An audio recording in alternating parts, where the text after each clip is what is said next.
Hola amigos, en este tutorial, en el quinto tutorial, vamos a ver cuáles son los puntos de medida, tanto de entrada como de salida de este circuito.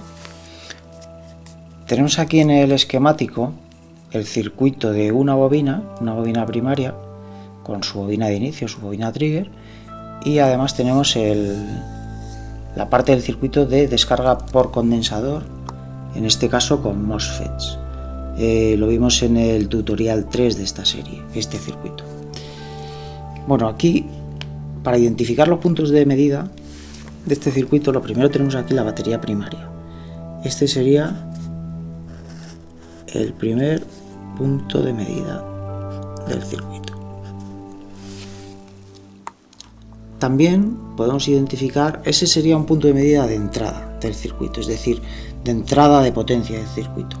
Los otros tres que vamos a ver ahora son de salida de potencia. El siguiente punto de medida lo tendríamos aquí, en el supercondensador que decíamos en el tutorial 3. Punto de medida 2. Ese punto de medida sería un punto de medida de salida porque está suministrando potencia a la batería de carga de ese condensador. Está suministrando energía a la batería de carga. El tercer punto de medida, a ver si lo encuentro, estaría aquí, en la batería de carga, es decir, la energía que le entra a la batería de carga, poder medir esa energía. Vale. Este también sería un punto de medida de salida de potencia del circuito. Punto de medida 3. Y por último, también tendríamos aquí, si se utilizase, el punto de medida 4, porque esta rueda al final genera una energía mecánica y eso también se puede medir con un dinamómetro. Lo que pasa que como en nuestro caso no lo vamos a utilizar para nada esa energía, vamos a despreciar este punto de medida y vamos a considerar que esa energía que se genera ahí se pierde. En cualquier caso, esta energía mecánica se podría medir con un dinamómetro. En el tutorial veremos tanto la teoría de los diferentes puntos de medida de entrada y de salida como la práctica. Luego veremos con un osciloscopio y con varios medidores, amperímetros, voltímetros, bueno, pues veremos también las medidas que nos da el circuito con 7 bobinas que hemos construido. Ya veremos si le ponemos al final el circuito, le añadimos el circuito de descarga por condensador o no, según vayamos de tiempo, pero haremos también medidas prácticas. Bueno, pues vamos a empezar por el punto 1, que es el punto de entrada. En el punto de medida 1 lo que vamos a tener es la posibilidad de medir toda la electricidad que sale de la batería primaria hacia el circuito, toda la electricidad que alimenta el circuito. ¿Cómo lo mediremos? Bueno, pues lo mediremos de dos formas, para al final hacer una medición de la potencia, no solo del voltaje o de los amperios, que son mediciones, en mi opinión, a medias, que no dicen nada. Yo creo que lo interesante es medir la potencia. Entonces, pondremos entre los terminales de la batería, en paralelo, un voltímetro, para ver los voltios de la batería. Y luego, aquí en serie, en el terminal positivo de la batería, pondremos un amperímetro, también para ver los amperios que se están suministrando al circuito. Así que tendremos al final, si potencia es igual a diferencia potencial por intensidad, o tensión por intensidad, bueno, pues allí podremos calcular la potencia en vatios a voltios por amperios. Y tendremos la potencia en vatios, la potencia que se está suministrando al circuito desde esa batería primaria. Este punto de medida no tiene ningún misterio más. Una cosa que se me había pasado por alto comentar, la batería primaria suministra energía tanto al circuito que hace que se mueva la rueda de imanes, acordaros cuando se abría el transistor, y también suministra la energía necesaria para que funcione el circuito oscilador, el 555, con lo cual la batería primaria suministra toda la energía al circuito, no hay nada que suministre la batería de carga, ¿vale? Así que midiendo en el punto de medida 1, estamos midiendo toda la energía que se suministra al circuito. Vamos a pasar ahora al punto de medida 2, que es este, el del condensador que suministra electricidad a la batería de carga, con pulsos que ya vimos, pulsos cuadrados, y va suministrando durante un segundo X descargas a la batería de carga. La energía que suministra ese condensador a la batería de carga se mediría en julios y vendría dada por la siguiente fórmula. Sería igual a 1/2 de la capacitancia del condensador por la tensión al cuadrado.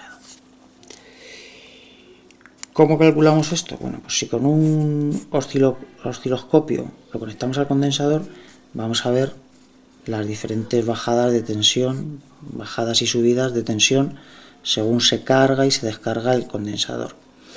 Si hacemos dos mediciones, la primera cuando el condensador se ha descargado y vemos la tensión cuando el condensador se ha descargado, y la segunda vemos la tensión cuando el condensador está totalmente cargado, podemos medir cuánta energía tiene el condensador cuando la tensión es más baja, es decir, cuando se ha descargado a la batería de carga, y cuánta energía tiene el condensador cuando la tensión es más alta, es decir, cuando todavía no se ha descargado a la batería de carga.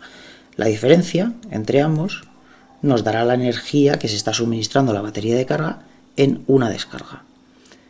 El siguiente dato interesante es ver cuántas veces se suministra energía a la batería de carga por segundo, es decir, cuántas veces se descarga el condensador sobre la batería de carga por segundo. Con esto veremos la energía por segundo que se está suministrando a la batería de carga. Por hacer un repaso de conceptos, el julio se puede definir como el trabajo necesario para mover una carga eléctrica de un culombio a través de una diferencia de potencial de 1 voltio. También hay otra definición, que es la que nos interesa en este caso, y es que el trabajo necesario, el julio, se puede definir como el trabajo necesario para producir 1 vatio de potencia durante 1 segundo. Bien, si estamos midiendo con esta segunda definición, como lo que vamos a medir es las veces que suministra el condensador energía a la batería en 1 segundo, tendremos vatios segundo por segundo, con lo cual al final la medida que tenemos son vatios. La primera medida estaría en vatios segundo, nos daría los julios que se suministran a la batería de carga en una descarga del condensador. Y la segunda medida, que es la con la que nos vamos a quedar, lo que nos daría es los julios que se suministran a la batería de carga en 1 segundo. ¿Vale? De ahí que desaparezcan los segundos y tengamos la medida en vatios. Así que ahí ya tendríamos tanto una medida de entrada como una de salida. Podríamos calcular la eficiencia del circuito de la siguiente forma. La salida partido en vatios. ¿Vale? La salida del condensador en vatios partido por la entrada en vatios,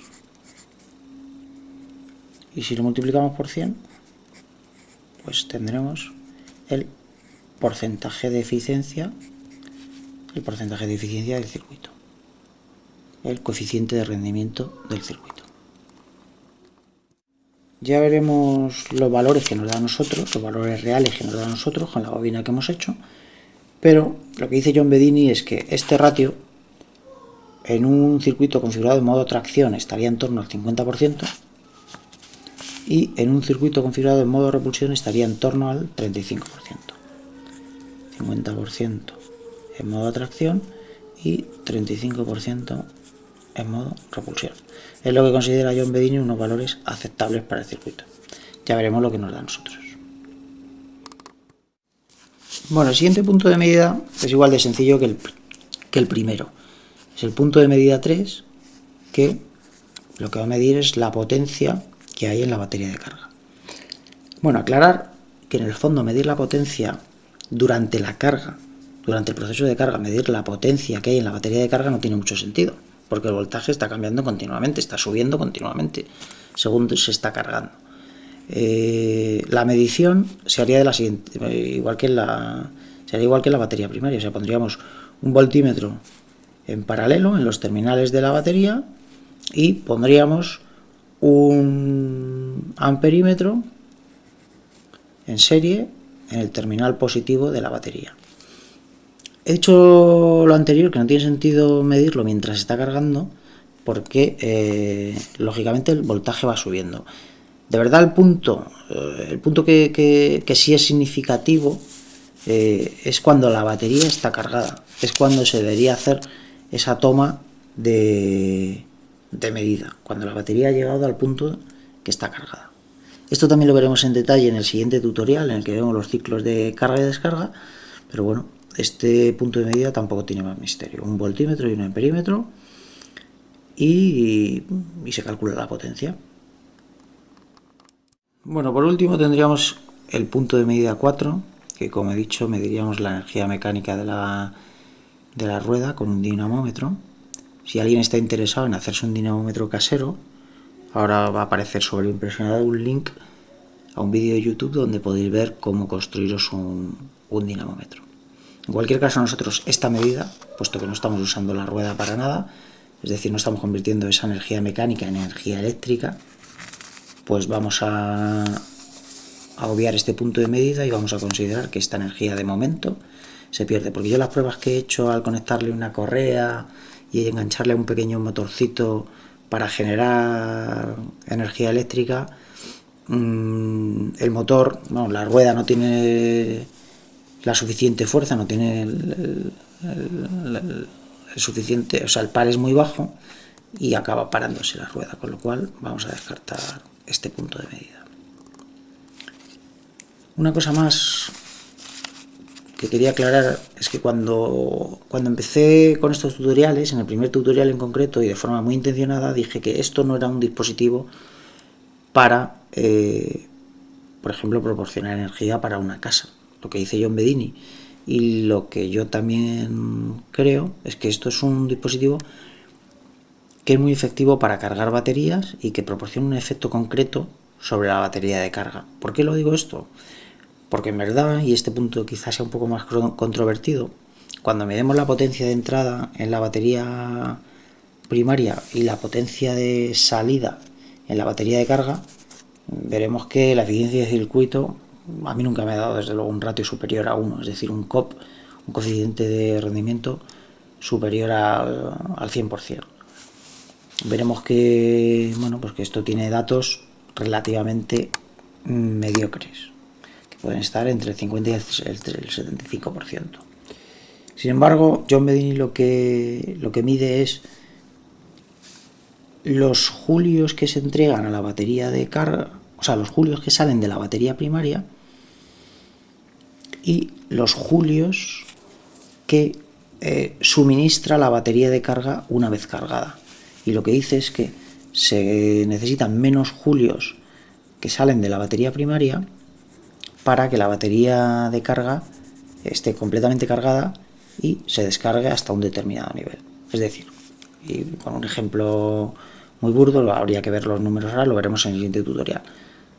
Para cargar la batería de carga, imaginaros que utilizamos 3 julios de la batería primaria y sin embargo cuando la batería de carga está totalmente cargada, pues para que se descargue hasta un determinado nivel en el que estaba cuando empezó esa carga, pues a lo mejor es capaz de suministrar 5 julios. Eso es lo que dice John Bedini. Por eso dice que este dispositivo es específico pues para cargar baterías y no para generar más energía de la que se entrega en la batería primaria. En cualquier caso, dicho esto, lo que vamos a hacer es medidas prácticas en nuestro circuito para sacar nuestros propios datos y nuestras propias conclusiones. Bueno, vamos a hacer la medición con un circuito lo más sencillo posible, porque yo creo que va a ser más fácil de entender para la gente que, bueno, pues que tiene menos conocimientos de electrónica. Hemos usado un circuito de solo una bobina. La bobina que está funcionando es esta pequeña, que tiene una bobina primaria y una bobina trigger. Y el circuito que tenemos es este, con un solo transistor de ese tipo. Luego si acaso probaremos también con este, que tiene un transistor diferente y además tiene la lámpara de neón, que este no la tiene. Bueno, a ver si aclaro toda esta maraña de cables. Esta es la batería primaria y esta es la batería de carga. Lo que hemos hecho es, por un lado, conectar un voltímetro a los dos polos de la batería, el rojo con el rojo y el negro con el negro. Ese es el dispositivo que medirá los voltios de la batería primaria. Y luego hemos conectado en serie un amperímetro que va a medir los amperios que salen de la batería primaria. ¿Cómo lo hemos hecho? Pues a ver si veo los cables. Hemos conectado el positivo de la batería primaria. A ver si lo encuentro. Sí, el positivo de la batería primaria aquí, al rojo del amperímetro, al que va a la señal de amperios, y el negro del amperímetro lo hemos conectado donde iría el positivo de la batería primaria en el circuito. Con la batería de carga la conexión es muy similar. El positivo, a ver si encuentro el cable, el positivo de la batería de carga va al cable negro del amperímetro, que en este caso es este, ¿vale? El negro es donde tiene la señal común, y luego el rojo, el cable rojo del amperímetro, va conectado donde vendría el positivo de la batería de carga, ¿vale? Con esto tenemos los dos amperímetros en serie con el circuito. Vamos a poder medir al mismo tiempo tanto el voltaje como la intensidad. Bueno, lo primero es arrancamos la rueda y dejamos que vaya cogiendo velocidad hasta que se estabilice, y luego con el potenciómetro la ajustaremos un poquito. Como en la parte de teoría ya he explicado bien cómo medir el resto de puntos de medida y el tutorial está siendo un poquito largo, vamos a medir solo el punto de medida 1 y el punto de medida 3, que son tanto la salida de la batería primaria como la entrada en la batería de carga, y el resto de mediciones os lo dejo a vosotros para que trasteéis, y por supuesto si tenéis alguna duda pues lo preguntéis en el vídeo en YouTube. Bueno, esto ya ha cogido un poquito más de velocidad. Ahora vamos a ajustar con el potenciómetro un poquito.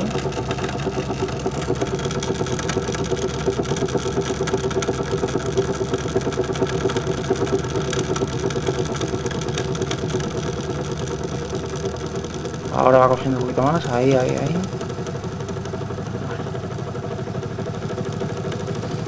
Bueno, entonces, ahora mismo la rueda ya ha cogido una velocidad estable y más o menos es la máxima velocidad que puede coger, porque he hecho varias pruebas. Entonces vamos a medir los datos primero de la batería primaria. En la batería primaria vemos que tenemos 290 miliamperios de salida y 13,17 voltios. 13,17 voltios y 290 miliamperios. Esto digamos que es la entrada de potencia al circuito. Y ahora vamos a ver la salida. En la salida tenemos 140 miliamperios y 12,94 voltios. Así que tenemos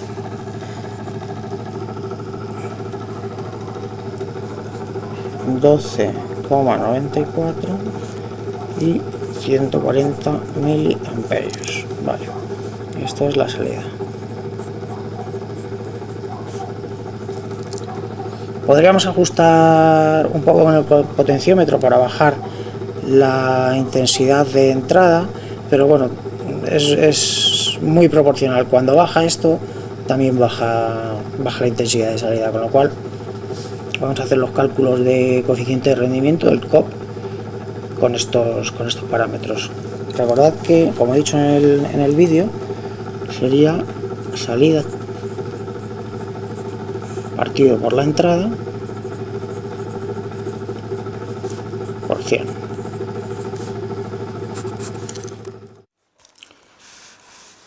La salida serían 12,94 por 0,140, que es 1,811. Y la entrada, pues haciendo esta multiplicación, serían 3,819. O sea, si hacemos esta división, sale que es 0,474 por 100, sale un 47,4% de rendimiento. Como veis, es muy próximo a los valores que comenté antes en el vídeo, según la configuración del circuito. Acordaros que había un 50 para una configuración y un 35 para la otra configuración. Bueno, este circuito lógicamente es muy sencillo, está sin optimizar. En fin, esto se podría mejorar un poco, pero en cualquier caso, yo con todas las pruebas que he hecho no he conseguido superar valores por encima del 75%. Cambiando transistores, cambiando grosor de cables, cambiando la longitud de la bobina, en fin, no he conseguido superar ese porcentaje. Como digo, para mí, por lo menos para mí, porque hay gente que afirma que sí que ha conseguido superar el 100% de rendimiento, o sea, dar un rendimiento superior a 100 simplemente con esta medición del punto 1 y el punto 3. Pero para mí se confirma que este dispositivo pues no es un dispositivo pues que genere electricidad suficiente como para lo que decía, alimentar una casa o la luz de una casa, etcétera. Es un dispositivo que, como veremos en el siguiente tutorial, es muy efectivo con la carga de las baterías. También es verdad que esta efectividad se consigue no en el primer ciclo, sino cuando llevas unos cuantos ciclos, superior a entre 15 y 20 ciclos, es cuando se empieza a apreciar el rendimiento de la batería, que parece que es mayor.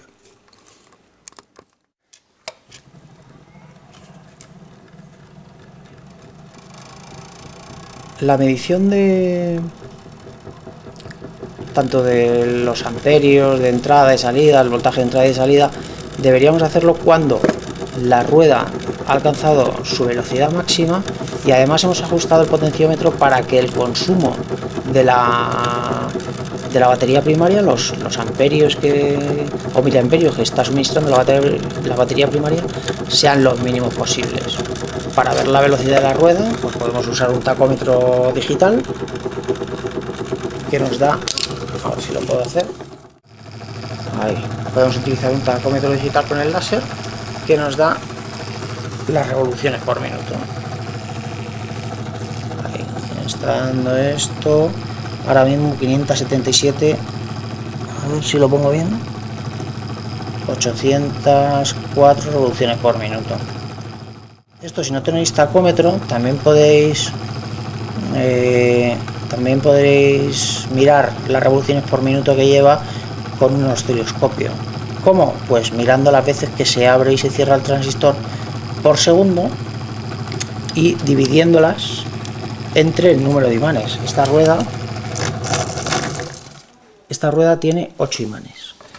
Con lo cual, la frecuencia que nos va a dar de cierre y apertura del transistor va a ser multiplicada por 8, con lo cual tendríamos que, para calcular las revoluciones por minuto, ver la frecuencia y dividirla por 8. De hecho, vamos a hacer una prueba y así lo tenéis claro. He enganchado la sonda del osciloscopio al colector del transistor y la toma de tierra de la sonda, por ejemplo, a masa de la batería de carga. Si vemos en el osciloscopio, que está en 500 milivoltios y en 5 milisegundos, pues estamos viendo cómo se abre y se cierra el transistor con una frecuencia de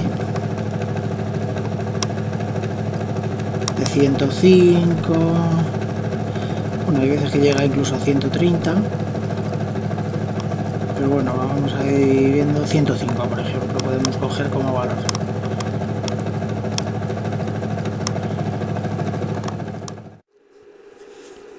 Pues bien, si nos está dando una frecuencia de 105, es decir, por cada segundo el transistor se abre y se cierra 105 veces, Lo dividimos entre 8 imanes, porque tiene 8 imanes la rueda, y nos sale 13,2 por segundo. Si 13,2 lo multiplicamos por 60 segundos, nos da 787 revoluciones por minuto, que como veis es muy cercano a lo que nos estaba dando el tacómetro de 800 revoluciones por minuto.